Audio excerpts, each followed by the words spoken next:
너무 라면도 종류가 많아서 고르기가 너무 어려워요. 저는 참깨라면을. 어떻게 이거를 여기서 끓여 먹을 수 있다는 게, 그 계란이 있어요. 항상 이렇게 이런 식으로. 고향에서는 사실 계란도 좀 흔한 음식이 아니거든요. 근데 되게 귀한 건데.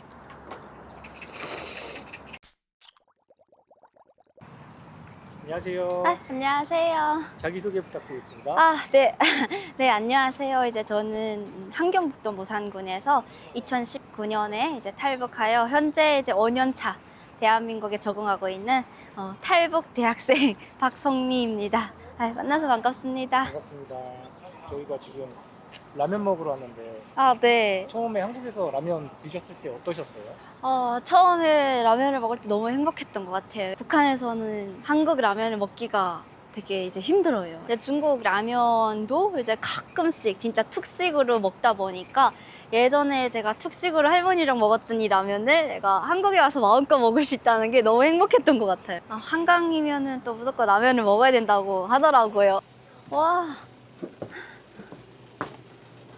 이게 한강에선 또 특별하게 끓여 먹을 수 있잖아요, 라면이. 너무 라면도 종류가 많아서 고르기가 너무 어려워요. 저는 참깨라면을. 바나나 우유를 마실게요. 저는 이게 너무 신기해요.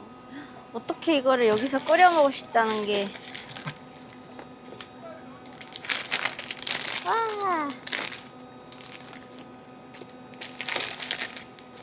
이게 북한에서는 라면 부셔 먹기가 없으니까 이런 라면을 그냥 양념에다가 이제 해서 생으로 먹었었어요. 근데 맛있었어요. 북한에서도 라면을 드셨군요. 네, 거기는 이제 한국 라면은 구하기가 어렵다 보니까 이제 중국에서 나오는 라면.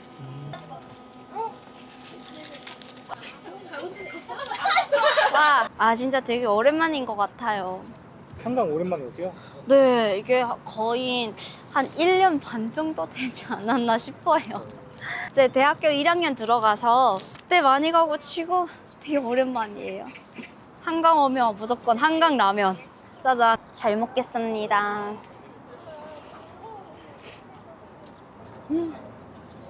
라면은 같은 참깨 라면인데 한강 라면이 틀린 것 같아요.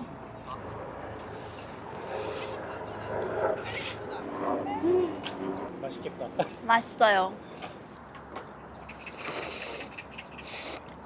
근데 늘 먹으면서 이제 제가 생각하는 건데, 제가 참깨 라면을 되게 좋아하잖아요. 제가 진짜 좋아하거든요. 근데 참깨 라면에 보면은 이렇게 그 계란이 있어요. 항상 이렇게 이런 식으로. 그래서 늘 고향에서는 사실 계란도 좀 흔한 음식이 아니거든요.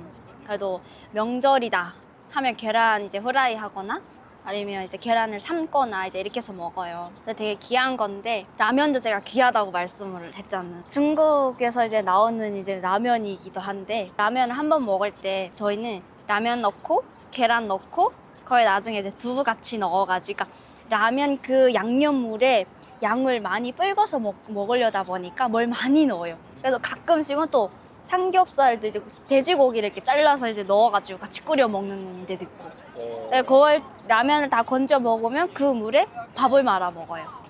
참깨라면에 이제 이렇게 계란도 이제 이렇게 첨부되어 있으니까, 예전에 고향에서 그렇게 흔하게 많이 진짜 먹고 싶었던 거를 한 번에 다 먹을 수 있는 것 같아가지고, 진짜 여기 너무 좋아요.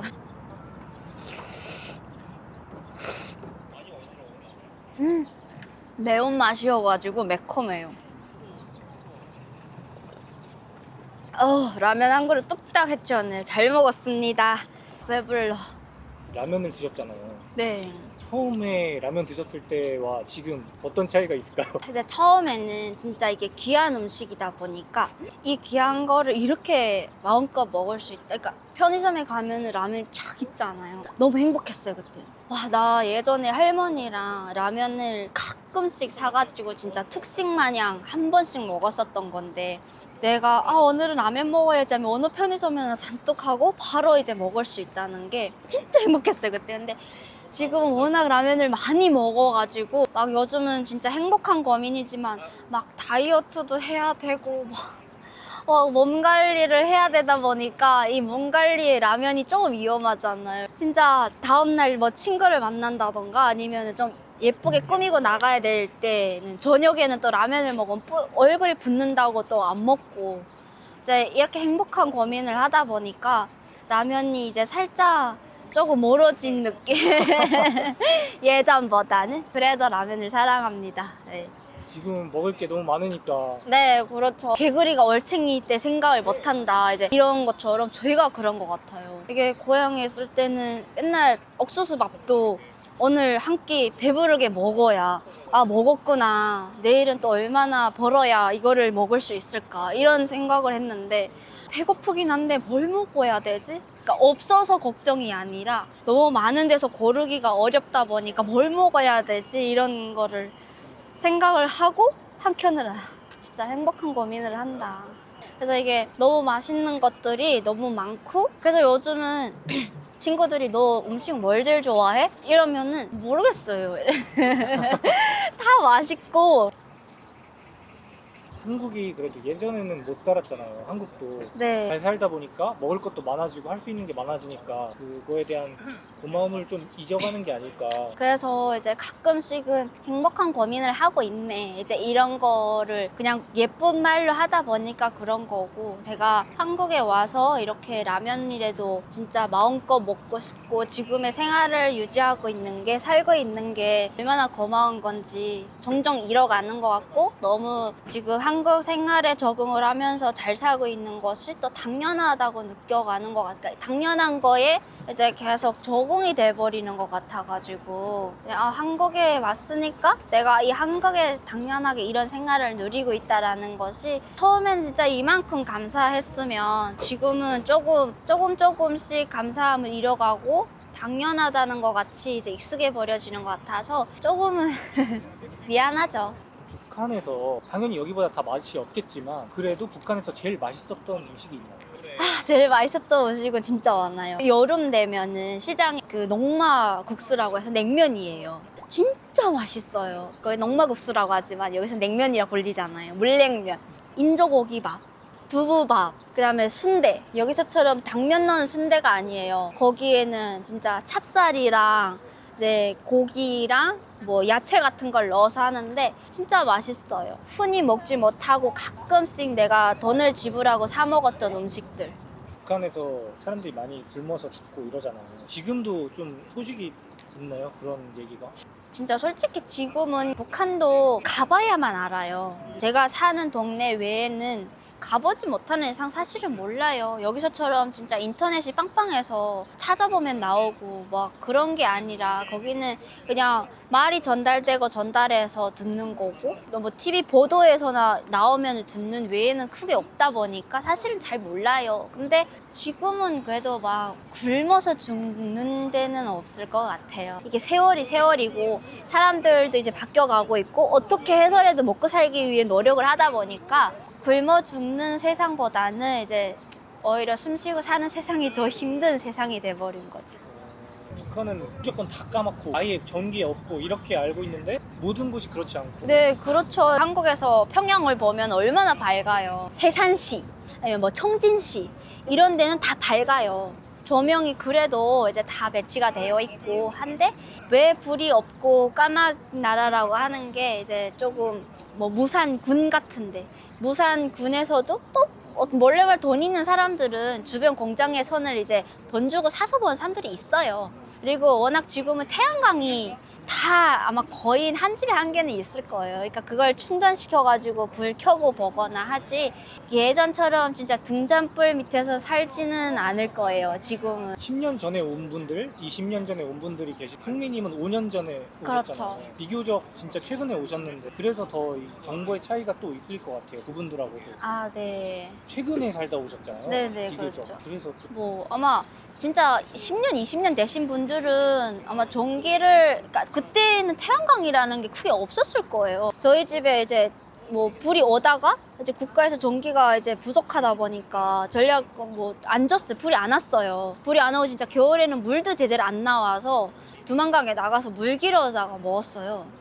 그래서 그때는 이제 등잔을 켰었어요. 그래서 등잔 켜고 밥 먹고 자고 일어나면 코미디 새까매까하고 이랬어요. 그때 몇 년도예요? 그때가 이제 2007년도. 제가 오기 직전에는 웬만한 데는 그래도 물이라도 퍼먹고 사는 집들은 다 태양광이라는 걸 하나씩 이제 가지고 있다 보니까 그걸로 배터리 충전해서 이제 TV도 보고, 그러니까 TV라는 게 모니터 작은 거 있잖아요. 그런 거 USB에다가 이렇게 녹화해가지고 보는 거, 뭐 불도 이제 환하게 보고, 이제 조금 그래도 먹고 살기 힘들지만 이런 것들은 또 업그레이드가 되는 거죠. 10년 전보다는. 진짜 이런 속담 있어요.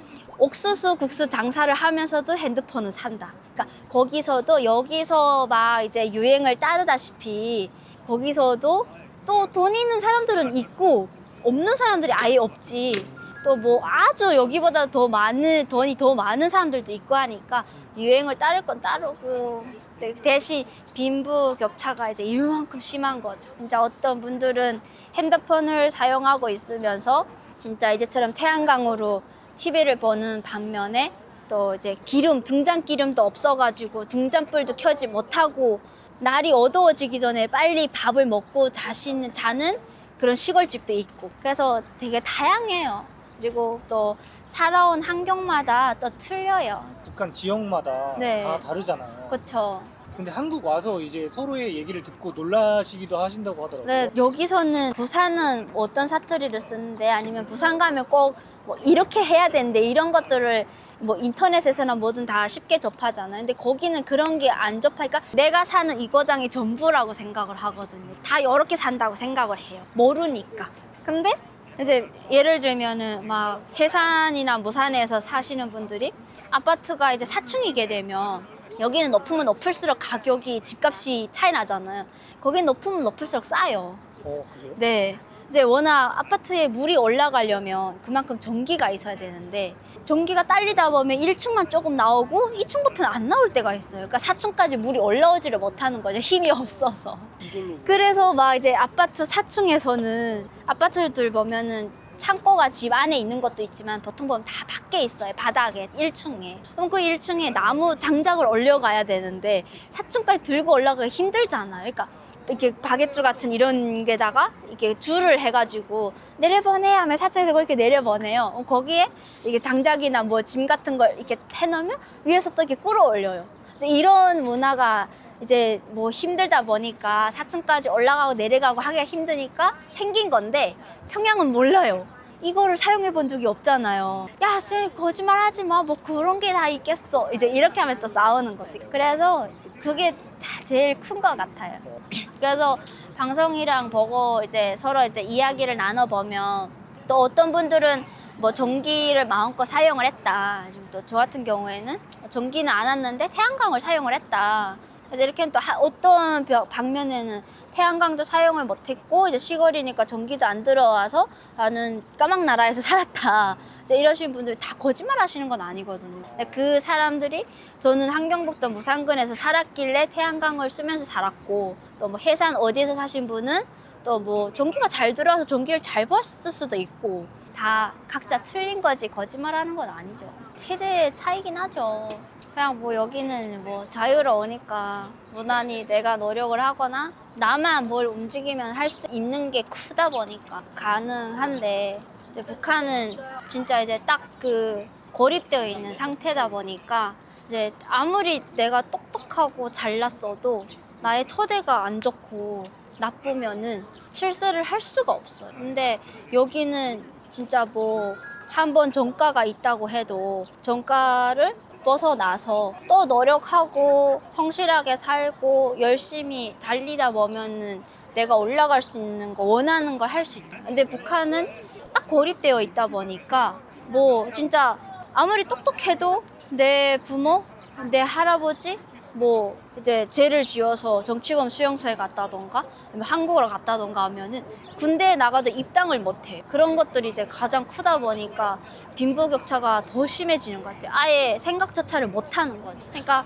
태어날 때부터 진짜 딱 왕이었으면 왕으로 이제 커가는 거고, 태어날 때부터 딱 너비로 태어났으면 평생 너비로 자라야 되는 거예요. 한국이 다 좋지만 자유가 있지만 책임이 따르니까 네. 그거에 대해서 느끼셨나요? 저는 지금도 계속 강하게 느끼고 이게 뭐 처음에는 자본주의라는 체제를 이해를 못하고 그냥 내가 한국에 처음에 딱 왔을 때는 모든 복지가 다 저한테만 쏠려 있는 것 같은 느낌을 받고 또 워낙 많이 복지를 받다 보니까 뭐 자본주의라는 체제를 이해를 못했었어요. 그냥 마냥 다 좋다. 이렇게 생각을 했었는데 조금씩 자본주의라는 거를 알게 되다 보니까 할 수 있는 거는 많지만 거기에 대한 책임이나 대가는 오로지 내가 져야 되는 거잖아요. 그렇기에 더 조심해야 되고 살면서 이제는 그래도 5년이라는 시간을 정착을 하다 보니까 할 수 있지만 못하는 거. 네. 그래서 그리고 또 내가 이거를 조금 하고 싶다고 해서 할 수는 있잖아요. 근데 대신 이걸 했을 때 책임이 따르다 보니까 좀 위험한 것 같아요. 네. 너무 할 수 있게 해서 살짝, 뭐 바른 길이라면 바른 길이 그냥 딱 정해져 있는 길을 가야 될 때가 있잖아요. 이거를 하고 싶은데 하면 안 되는 거 있잖아요. 근데 북한은 아예 못하니까 생각조차를 안 하는데 여기는 이렇게 하다가 그냥 이렇게 돌리면 할 수 있어요. 그러니까 이게 좀 위험한 것 같아요. 그래서 잘 적응하면은 좋은 환경인데 또 잘못 적응을 하면 북한보다 더 힘든 환경이 돼버릴 수 있는 그런 것 같아요. 우리나라에서 북한은 지금 적대시하는 나라잖아요. 네. 만약에 탈북민이다라고 하면 물론 잘 왔다고 하시고 받아주시는 분들이 더 많지만 차별하거나 이런 경우 좀 있었나요? 그러니까 직접적인 뭐 큰 차별이라고 하기에는 제일 많은 게 이제 제가 느끼기에는 그런 게 많은 것 같아요. 워낙 지금 대한민국이 뭐 점점 이제 복지 뭐 선진 국가로 이제 변해간다고 해가지고 복지가 사실은 좋잖아요. 잘 되어 있고. 근데 또 그만큼 이제 뭐 자본주의다 보니까 이제 세금을 많이 내잖아요. 근데 그 세금으로 모든 복지도 운영이 되고 있고 대한민국 나라가 운영이 되고 있는 건데 이제 저희가 이제 딱 오면은 정착을 하는 과정에서는 이제 복지부에서라던가 통일부에서 저희들에게 이제 지원을 해주잖아요. 이제 이런 거를 불만 있어 하시는 분들이 많더라고요. 예를 들면 내가 내는 세금을 왜 저 사람들이 받냐? 내는 사람은 복지를 못 받는데 그러면은 내가 잘 사는 게 되냐? 내가 돈이 많아서 세금을 이만큼 내는데 복지 뭘 받으려면 나는 돈이 많아서 복지가 안 된다고 하고, 그러니까 예를 들면은 뭐 차상위 계층의 자녀들을 교육 지원을 해준다던가 이런 거는 이제 어쨌든 저소득층에게만 해당이 되는 거잖아요. 근데 이제 세금 내는 거 다 같이 내는데 왜 받는 사람은 따로 이제 지정돼 있냐? 이제 이런 식으로 북한에서 이제 오지 말았으면 좋겠다. 그런 말 들을 때 상처가 많이. 근데 저는 상처를 받지는 않았어요. 왜냐면 저는 처음에 와가지고 복지를 받고 지금 현재도 복지를 받으면서 학교를 다녔지만 저도 앞으로 지금보다 더 성장해서 더 열심히 잘난 사람이 돼서 더 많은 세금을 내면서 살 거니까. 제가 언제 평생 복지만 받으면서 차상위 계층, 그다음에 북한 이탈주민 수급자로 살지는 않을 거잖아요. 저도 지금도 세금을 내면서 살고 있지만 저도 벌어서 세금을 내요. 대한민국의 국민으로서 복지만 받고 사는 사람이 아니라 북한에서는 왔지만 대한민국 국민으로 인정을 받고 성장해 나가면서 그만큼 성장이 됐을 때 내가 내는 세금이 있는데 저는 상처는 안 받았어요. 대신 이런 생각을 하고 계시는 거에 대해서 조금 안타까웠을 뿐이에요. 우리가 조금 성장해서 세금을 낼 때 그 세대는 지금의 부모님 자녀의 세대가 복지를 받을 수도 있잖아요. 조금 너무 적대시하게 내가 내는 세금을 너희가 복지를 받으니까 북한에서 오는 사람들이 많으면 많을수록 돈이 줄어든다. 이제 이런 생각으로 북한에서 오지 말았으면 좋겠어요. 왜 왔어요? 이제 이런 분들이 있어서 너무 좀 안타까웠어요. 그렇게 생각하시는 분들보다 또 대한민국에서 사시는 분들이 뭐 그런 생각을 하지 않는 분들 또 너무 많이 고맙게도 헌신하시는 분들이 많으셔가지고 상처를 받으면 배신이죠. 어쨌든 노력해 주시는 분들이 많은데 그걸 한마디 가지고 상처받았다고 진짜 어깨 펴지 못하고 진짜 이렇게 쪼그리고 있으면 성장하라고 뒤에서 후원해 주시고 도와주시는 분들이 노력이 그냥 숲으로 돌아가는 건데 그걸 갖고 상처받으면 안 되죠. 네, 또 오늘 이렇게 촬영 협조해 주셔서 감사합니다. 또 이제 사이다에 나오게 해주셔서 너무 피디님한테 감사드리고 또 오랜만에 제가 사이다에 처음 나온 게 작년 봄쯤이었을 거예요. 처음 그때는 인사드렸지만 또 그때 이제 시청해주신 분들 오늘도 보고 계실 건데 여전히 아프지 않고 건강한 모습으로 잘 지냈으면 좋으실 것 같고 이제 다가오는 여름 또 이제 무더위 햇빛도 피하시면서 더 건강한 모습으로 다음에 또 인사드리겠습니다. 시청해주셔서 감사합니다.